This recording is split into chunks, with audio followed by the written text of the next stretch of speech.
అల్లుడు కాఫీ తాగుదా. అత్తయ్య నీకు రొయ్యలు ఇష్టం అని చెప్పి క్లీన్ చేసే పనిలో ఉందమ్మా. నీకు 8ంటికి కాఫీ అలవాటు కదా, మళ్ళీ టైం దాడుతుందని నేనే పెట్టుకొచ్చా. అరే అప్పుడు ఇట్రా ఇట్రా ఇట్రా. వాచి బాగుందా? మల్లుడు పండక్కని చెప్పి పట్టణం నుంచి వస్తా నా కోసం తెచ్చాడు టైటాన్ వాచి. బాగుందా?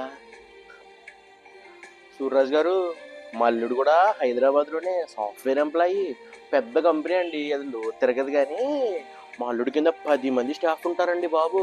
పెద్ద పోస్టు. ఏమే, అల్లుడికి పందెం కూడా తీసుకొచ్చా, పులుసు పెట్టు, ఇష్టంగా తింటాడు మధ్యాహ్నం.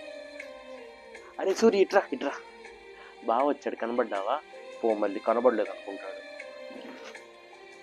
అమ్మా ఇట్రా. ఏంటమ్మా, అల్లుడి గారు వచ్చిన దగ్గర నుంచి డల్గా ఉన్నారు. ఏమైనా ఇబ్బందా? ఏమైనా ఇబ్బంది ఉంటే నాకు చెప్పండి, నేను ఉన్నాను కదా మీకు. అల్లుడు దా, కాలు చేతులు కడుక్కో, భోజనం చేద్దాం.